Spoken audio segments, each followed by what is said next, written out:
saya lanjut pembahasan ke bab 2, yaitu konsep program bimbingan dan konseling. Pada bab ini terdapat pembahasan yaitu yang pertama, pengertian program bimbingan dan konseling.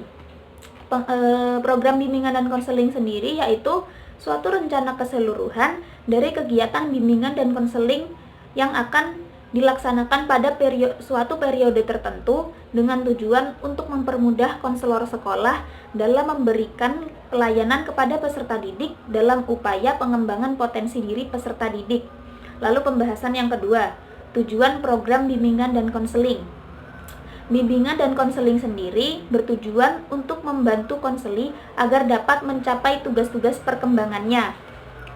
Menurut As-Siddiqi 2013, tujuan program bimbingan dan konseling di sekolah ini terdiri dari tujuan umum dan tujuan khusus. Tujuan umumnya sendiri yaitu yang pertama, merencanakan kegiatan penyelesaian studi, perkembangan, karir, serta kehidupannya di masa yang akan datang. Lalu yang kedua, mengembangkan seluruh potensi dan kekuatan yang dimilikinya secara optimal. Yang ketiga, menyesuaikan diri dengan lingkungan. Yang keempat, mengatasi hambatan dan kesulitan yang dihadapinya. Lalu, tujuan secara khususnya yaitu 1.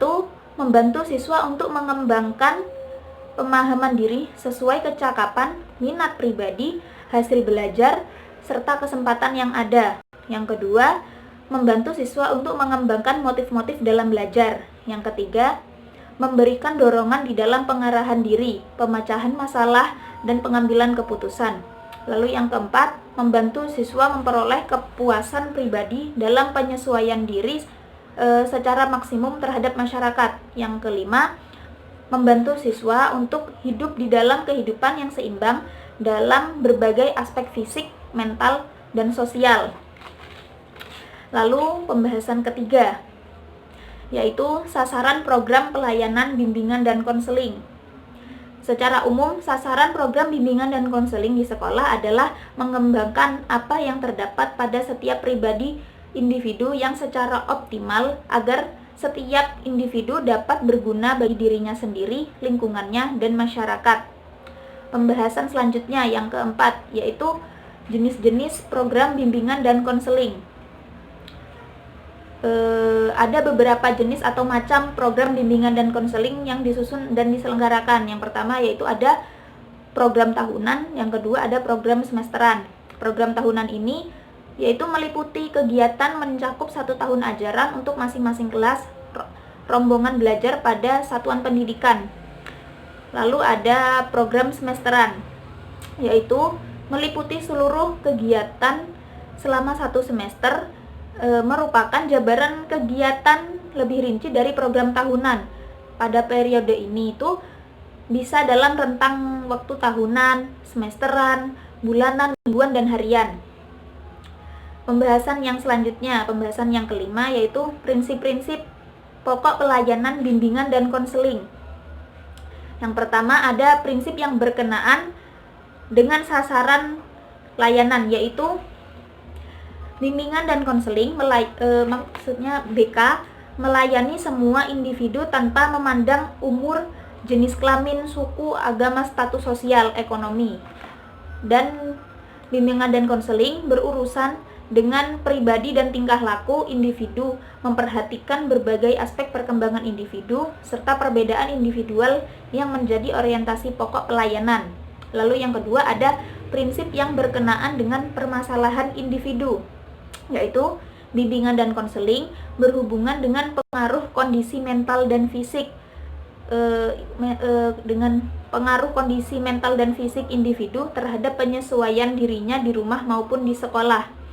Lalu yang ketiga ada prinsip yang berkenaan dengan program pelayanan, yaitu bimbingan dan konseling merupakan bagian integral dari upaya pendidikan dan pengembangan individu, dan program bimbingan dan konseling harus fleksibel, disesuaikan dengan kebutuhan individu, masyarakat, dan kondisi lembaga, serta disusun secara berkelanjutan dari jenjang pendidikan terendah sampai tertinggi.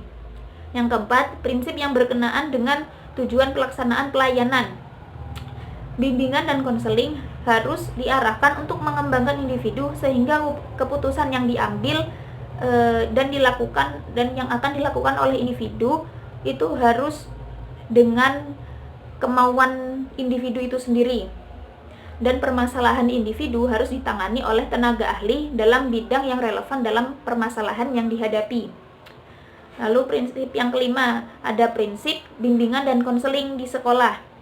Penegakan terhadap pelayanan bimbingan dan konseling di sekolah hanya dilakukan oleh konselor profesional. Kita lanjut ke pembahasan berikutnya, yaitu komponen-komponen program bimbingan dan konseling. Gisbert dan Henderson 2006 mengemukakan terdapat ada 4 komponen yang membentuk program bimbingan dan konseling komprehensif, yaitu pelayanan dasar, perencanaan individual, layanan responsif, dan dukungan sistem. Pembahasan selanjutnya, mekanisme implementasi program bimbingan dan konseling di sekolah. Untuk melaksanakan program bimbingan dan konseling di sekolah, konselor beserta personil lainnya perlu memperhatikan komponen kegiatan, yaitu yang pertama ada komponen pemrosesan data, lalu komponen kegiatan pemberian informasi, yang ketiga komponen kegiatan konseling, 4 komponen pelaksana, kelima komponen metode atau alat, yang keenam komponen waktu kegiatan, dan yang ketujuh komponen sumber data.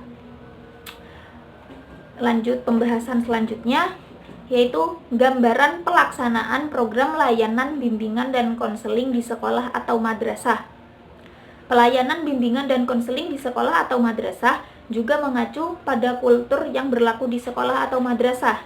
Nah, kultur tersebut tertuang dalam visi dan misi sekolah. Untuk itu, semua program bimbingan dan konseling tidak lepas dari visi dan misi sekolah atau madrasah yang sudah disusun dan disepakati oleh seluruh komponen sekolah.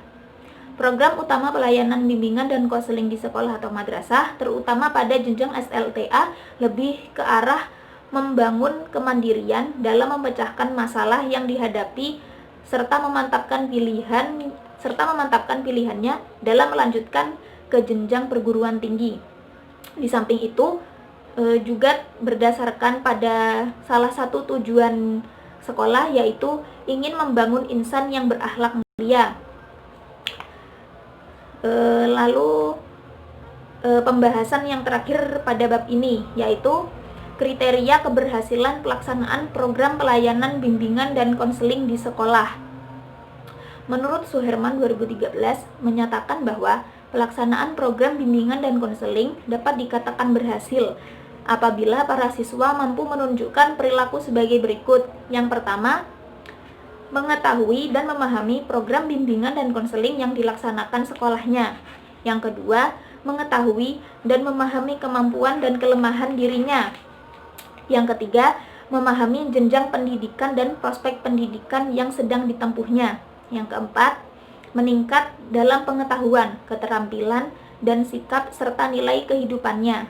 Lalu yang kelima, mampu merencanakan masa depannya. Dan yang keenam, memahami dan menyesuaikan diri dengan lingkungan sosial yang dihadapinya.